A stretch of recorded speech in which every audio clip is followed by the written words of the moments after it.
నామమునకు స్తోత్రములు. యోహాను సువార్త 3వ అధ్యాయం 16వ వచనము చదువుకుందాము. దేవుడు లోకమును ఎంతో ప్రేమించెను కాగా ఆయన తన అద్వితీయ కుమారునిగా పుట్టిన వాని యందు విశ్వాసముంచు ప్రతి వాడును నశింపక నిత్య జీవము పొందునట్లు ఆయనను అనుగ్రహించెను. దేవుడు లోకమును ఎంతో ప్రేమించెను అనే వచనములో లోకము అనే చోట మన పేరును చేర్చుకొని చదివినట్లయితే మనకెంతో ఆశీర్వాదము, దీవెన, ఆదరణ, మనల్ని ఎంతో బలపరిచేదిగా ఈ మాటను మనము చూడగలము. అయితే ఈ యొక్క వచనము చాలా క్లుప్తమైనటువంటి వచనంగా సువార్త ప్రకటనలో ఎంతో కీలకమైన పాత్ర పోషించిన వచనంగా మనము చూడగలము.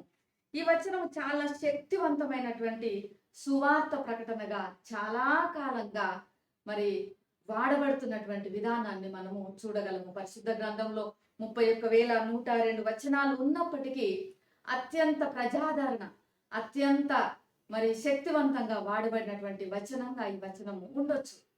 అయితే దేవుడు ఎంత ప్రేమమయుడు అంటే, దేవుడు లోకాన్ని ప్రేమించే ముందు లోకము తనను తెలుసుకోవాలని, లోకము తనను తెలుసుకొని తనను వెంబడించాలని ఆయన ఎదురు చూడలేదు. లోకంగా ఉన్నట్టే, ఉన్న పాటున ఉన్నట్టుగానే ఆ లోకాన్ని ఆయన ప్రేమించాడు. లోకంలోనికి తన ఏకైక కుమారుణ్ణి మరి బహుమతిగా, మనకొక కానుకగా, ఉచితంగా ఆయన అనుగ్రహించాడు. దేవుడు లోకాన్ని ప్రేమించాడనే విషయాన్ని యూదులు మరి అలనాడు అంతగా వాళ్ళు భావించలేదు. దేవుడు కేవలము ఇశ్రాయేలీలను మాత్రమే ప్రేమిస్తున్నాడు అనేది వాళ్ళ భావన. ఏ యూదా రచయిత కూడా దేవుడు లోకాన్ని ప్రేమిస్తున్నాడనే మాట మీద ఏ గ్రంథం వాళ్ళు రాయలేదు. తర్వాత వారు మమ్మల్ని మాత్రమే ప్రేమిస్తున్నాడనేటువంటి భావనతో ఉండేవారు. మరి దేవుని ప్రేమ చూసినట్లయితే లోకము అన్నప్పుడు లోకంలో సర్వ మానవాళిని ఆయన అంతటా ఏకరీతిగా ప్రేమిస్తున్న దేవుడుగా ఉన్నాడు. వారందరినీ కూడా ఆలింగనం చేసుకునేటువంటి విస్తృత ప్రేమ ఆయన కలిగి ఉన్నాడు.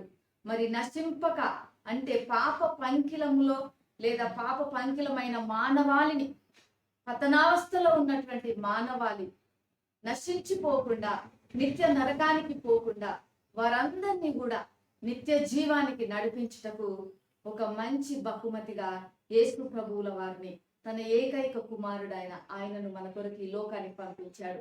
యేసు ప్రభువుల వారి యొక్క మరి మరణ పునరుత్థానముల ద్వారానే మనకు రక్షణ కలుగుతున్నది. ఆయన ద్వారానే మనకు జీవం అనేది కలుగుతున్నది. ఈ యొక్క ఉదయకాల సమయంలో మరి ప్రియమైనటువంటి వారులారా, ఆయన మనల్ని ప్రేమిస్తున్నాడు. ఎవరిని ప్రేమిస్తున్నాడు? మనందరినీ, అందరినీ ఏ భేదభావము లేకుండా, ఏ రంగు, జాతి, వర్ణము, భాష, మరి ఎలాంటి భేదం లేకుండా అందరినీ దేవుడు ప్రేమిస్తున్నాడు. తన ప్రేమను కార్యరూపంలో వ్యక్తపరిచాడు. ఏదో ప్రేమిస్తున్నానని నోటి మాటలతో చెప్పి వదిలివేయలేదు, దానిని క్రియల రూపంలో చూపించాడు. తనకు ఏకైక కుమారునిగా ఉన్న యేసు ప్రభువుల వారిని ఈ లోకానికి పంపించాడు. ఆయన యొక్క రక్షణ కార్యమును సిలువలో జరిగించడం ద్వారా మనమందరం కూడా మరి ఆయనకు కుమారులుగా, కుమార్తెలుగా మనం ఉండగలము. అయితే ఆయన రక్షణ అందుబాటులో ఉన్నది, కానీ ఆయన యందు మనం ఏమి చేస్తే ఆ రక్షణ మనం పొందుకుంటాము అనగా సంపూర్ణ విశ్వాసం ఉంచాలి. విశ్వాసం ఉంచు ప్రతివాడు నశింపక నిత్య జీవము పొందుతాడు. విశ్వాసం ఉంచకుండా మరి ఆయనను, ఆయన ఇచ్చు రక్షణను, ఆ బహుమతిని మనము అందుకోలేము. దాని వలన మనకి ప్రయోజనం కూడా ఉండదు.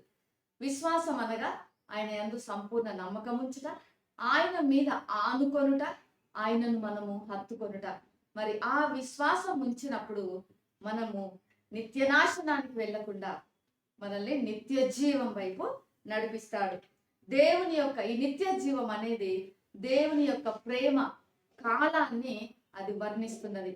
మనం నిత్యత్వము ఆయనలో మనం ఉండగలము.